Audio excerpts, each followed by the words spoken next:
صدقہ جو ہے نا سبحان اللہ ایک ایسی بریلینٹ چیز ہے. رسول اللہ صلی اللہ علیہ وسلم نے فرمایا کہ صدقہ کا ایک درہم یعنی 10 روپیز اگر ہم روپیز میں بات کریں یا $10 3 لوگوں کو جنت میں لے کے جائے گا.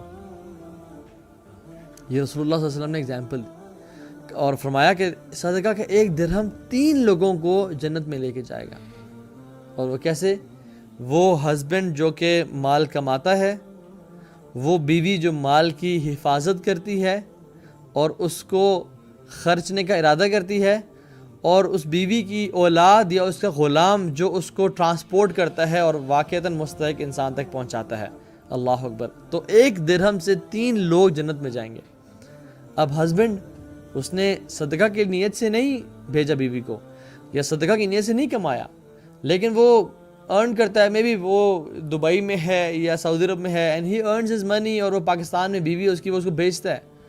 اور وہ بیوی کیا کرتی ہے کہ وہ اس کو انٹینشن کرتی ہے کہ انشاءاللہ یا اس کے گھر پہ کوئی غریب فقیر آتا ہے، پروفیشنل مانگنے والا نہیں لیکن واقعتاً حقدار آتا ہے، یہ بیوی ارادہ کرتی ہے کہ میں کسی ایسی جگہ پہ خرچ کرتی ہوں جہاں پہ مجھے اور میرے گھر والوں کو فائدہ ہو سکے. تو وہ بیوی اس کے مال کو سنبھال کے رکھتی ہے، اس کو اسراف میں، شاپنگ میں، آن لائن سٹورز اور اس چیزوں میں خرچ نہیں کرتی، بلکہ وہ نیک صالح بیوی ہے، وہ اللہ کے راستے میں خرچ کرنا چاہتی ہے تو سنبھال کے رکھتی ہے اور اس کو صدقہ کی نیت سے دیتی ہے اپنی اولاد کو یا اپنے غلام کو. اور وہ غلام جا کے، حالانکہ وہ سیلریڈ ہے، وہ اس کی کوئی انٹینشن نہیں تھی صدقہ کرنے کی، لیکن صرف دا فیکٹ دیٹ وہ ٹرانسپورٹیشن کا باعث بن رہا ہے، وہ بیوی سے وہ مال لے کے حقدار تک مال پہنچا رہا ہے، اس ایک درہم کی وجہ سے 3 لوگ اللہ سبحانہ و تعالیٰ جنت میں داخل کریں گے. اللہ اکبر. How amazing is that. اور انسان ڈرتا ہے کہ مال خرچ کرنے سے کہیں میرا مال کم نہ ہو جائے. اس انسان کے لیے رسول اللہ صلی اللہ علیہ وسلم مجھ سے اور آپ سے خطاب کر رہے ہیں. اگر ہمیں خوف آئے نا کہ مال کم نہ ہو جائے تو اللہ کے نبی صلی اللہ علیہ وسلم نے ہمیں جواب دیا، ما نقصت صدقۃ من المال. صدقہ مال کو کبھی کم نہیں کرتا. یہ شیطان کا جھوٹا پرومس سچا ہے یا رسول اللہ صلی اللہ علیہ وسلم کا صادق المصدوق کا پرومس سچا ہے کہ مال جو ہے وہ کم نہیں ہوتا صدقہ دینے سے؟ ہاں، تمہارے والٹ پہ تو شاید کچھ نوٹس کم لگ رہے ہوں یا تمہارے بینک بیلنس پہ تو کم ہو گئے ہوں، لیکن ایکچوئل میں تمہیں زندگی میں پتہ چل جائے گا کہ مال تمہارا کم نہیں ہوا. اللہ تعالیٰ ڈفرینٹ اینگل سے، ڈفرینٹ ذریعوں سے دیں گے، اور دنیا میں نہیں تو آخرت میں تو تمہیں اس کا ضعاف و مضاعفہ تمہیں بڑھا چڑھا کے ملے گا. مال کم نہیں ہوتا، کیا اتنا ہی رہتا ہے؟ اتنا بھی نہیں رہتا، بلکہ بڑھتا ہے.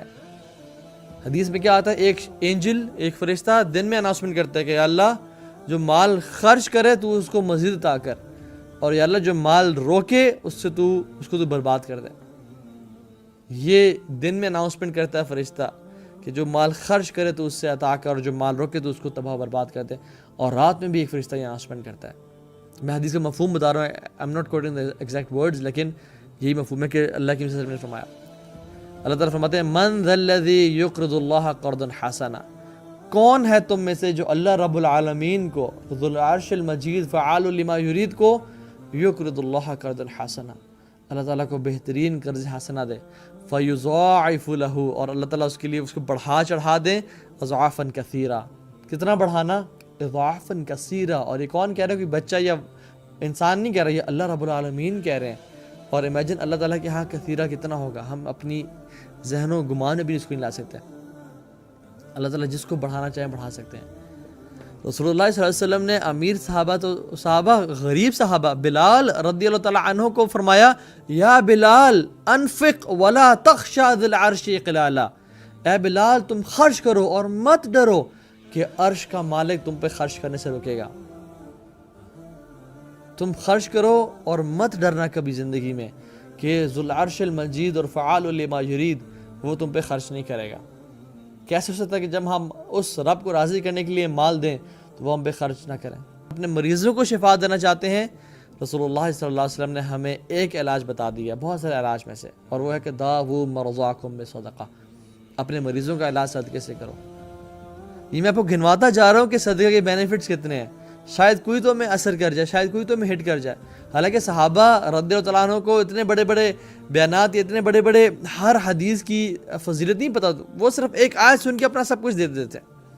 ان کے ایمان تازے تھے. شاید ہمارے ایمان اتنے بوسیدہ ہو چکے ہیں اور زنگ پڑ چکا ہے کہ ہمیں اچھی طرح رگڑنا پڑتا ہے حدیث اور قرآن کی روشنی میں کہ شاید کوئی ان سے ایمان کی چنگاری اور ایمان کا نور نکلے اور ہم پہ اثر ہو جائے۔ اللہ کی فرمایا کہ قیامت کے دن کیسا ہوگا، ما منکم من احد الا سیکلمہ اللہ، تم میں سے کوئی شخص ایسا نہیں ہے کہ جو اللہ تعالیٰ سے کلام نہ کرے۔ اور کس طرح کلام، کس طرح کی کنورسیشن، لیس بینہ و بینہ ترجمان ولا حجاب، نہ اس بندے اور اللہ کے بیچ میں کوئی ترجمان ہوگا، کوئی ٹرانسلیٹر ہوگا، ولا حجاب، اور نہ کوئی پردہ ہوگا۔ فینظر ایمن منہ فلا یری الا ما قدم، وہ اپنے دائیں طرف دیکھے گا، اس کو وہ نظر آئے گا جو اس نے پرانے اعمال کیے، اپنے گناہ، اپنی سیاکاریاں، اپنے اندھیرے کے گناہ، اپنی زبان کے گناہ، ہر طرح سے گناہ نظر آئیں گے۔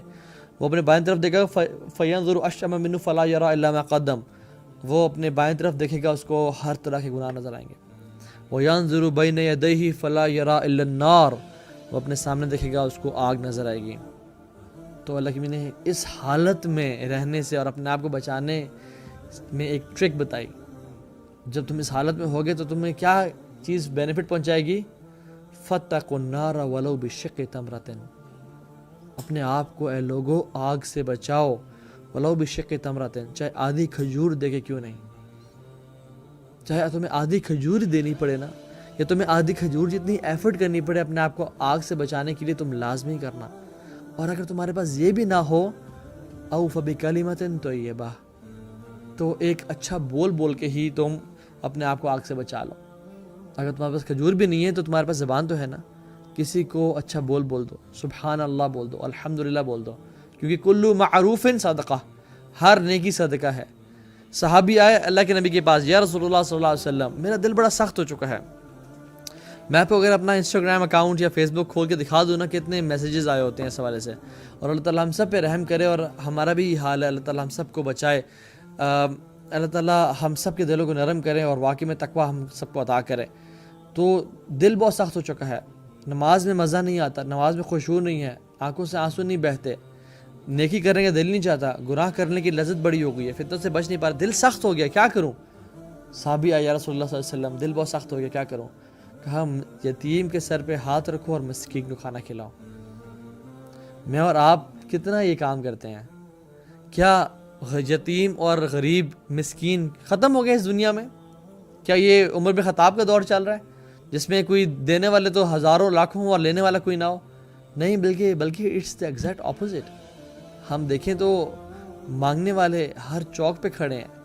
میں پروفیشن سے بات نہیں کر رہا، آپ ہر جھونپڑی میں چلے جائیں، ہر فروٹ ریڈی پہ چلے جائیں، ہر چھلی کے ٹھیلے پہ چلے جائیں، آپ کو غربت نظر آئے گی۔ آپ ذرا اپنے آگے پیچھے گھوم کے تو دیکھیں، بہت لوگ لینے والے ہیں لیکن ہم دینے والے کیوں نہیں ہیں؟ تو اللہ کے نبی صلی اللہ علیہ وسلم نے ہمیں اتنی اچھی نصیحتیں کر دیں، لیکن ہم ہیں کہ ان کو ہمیں کان پہ جوں نہیں رنگتی۔ گناہوں کو دھو دیتا ہے صدقہ، جیسے پانی آگ کو مٹا دیتی ہے نا اور بالکل ختم کر دیتی ہے، اس طرح گناہوں کو صدقہ بالکل دھو دیتا ہے، اللہ کے غصے کو ٹھنڈا کر دیتا ہے صدقہ۔ صدقہ stands between the way from between you and your calamity۔ ایک اور اس میں کہ صدقہ آسمان کی طرف جاتا ہے اور اللہ تعالیٰ کی جو ہمارے گناہوں کی وجہ سے جو آفات، مصیبتیں، بلائیں آ رہی ہوتی ہیں ان کے ساتھ لڑتا جھگڑتا رہتا ہے الی یوم القیامہ۔ صدقہ دینے سے بلائیں ٹل جاتی ہیں، بری موت سے نجات دیتا ہے، زندگی میں برکتیں آ جاتی ہیں صدقہ کی وجہ سے، قبر میں سکون اور چین اور راحت کا باعث بنتا ہے صدقہ، اور قیامت کے دن بھی انسان کے لیے سائے کا باعث بنے گا صدقہ۔